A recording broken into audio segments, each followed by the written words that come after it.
With the excess hair and mats removed, we are now ready to discuss bathing. Though bathing may seem to be a skill that appears to need little explanation, there are certainly instructional pointers that will help you excel in this area. Your veterinarian may recommend a drop of mineral oil or ophthalmic ointment in each eye prior to the bath or dip. The first consideration is that of proper restraint. Some dogs will become very excited or fearful when confronted by water. Their tendency might be to jump from the bathtub. Jumping from an elevated tub onto a slippery floor is likely to cause a loss of footing on the part of the animal and may lead to injury. Attempting to control a soapy pet while they try to escape can be most challenging if they are not properly leashed and tied to an anchor point. Extreme caution should be taken if using a leash to control a cat during a bath, as some cats may resist to the point of strangulation. No animal should ever be left unattended when leashed in the tub. It may be necessary to muzzle a very frightened animal. For many dogs, attempting to bite is a natural defense when frightened. As always, you should only use as much restraint as you think might be necessary.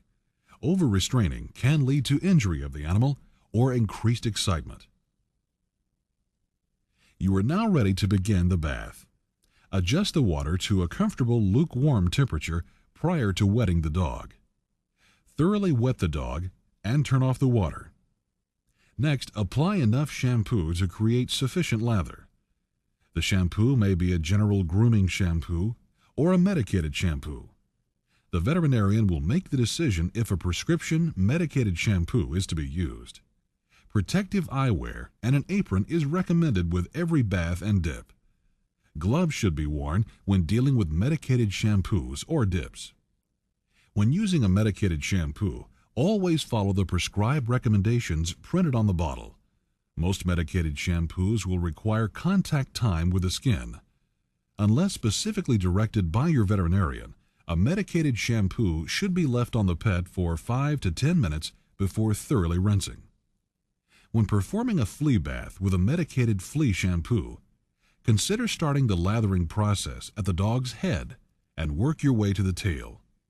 This will more likely drive the fleas to the tail, where there are fewer areas for them to hide.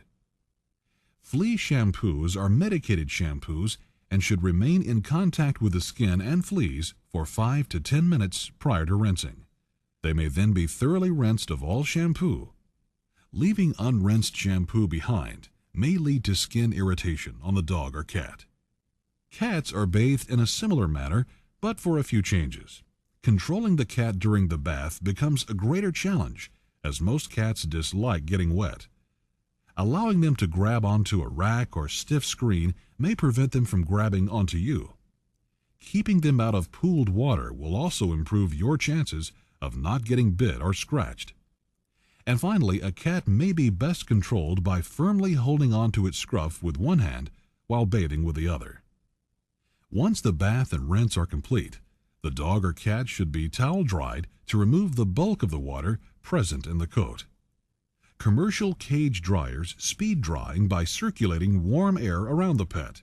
Special attention should be given to not leaving the pet under the dryer for too long, as they may become overheated if left for an extended period of time. Checking the drying pet every 15 minutes will help assure their safety. As mentioned earlier, long-haired pets may benefit from a light brushing during the drying process to get them uniformly dry. Once the pet is thoroughly dry, they are then ready for a final brushing. A light spritzing of a pet cologne will provide that special pet with a nice finishing touch. Dipping dogs and cats is becoming a less frequent service due to the many effective flea preventatives that are available on the market. We will briefly cover the basics of dipping because there are still applications where this procedure is necessary. If a pet is to be dipped, this should occur immediately after they have been bathed, just before they are dried. Dips are generally reserved for animals with mange, fleas, or ticks. Dips differ from baths in that the dip is allowed to dry without rinsing, leaving a residual of chemicals on the pet's skin and coat. If dip or shampoo gets into their eyes, you should thoroughly rinse the eyes with water and notify the veterinarian. Protective gloves, clothing, and eyewear will help to prevent direct exposure to these often potent chemicals. The actual dip involves mixing up a prescribed amount of dip with a predetermined amount of water.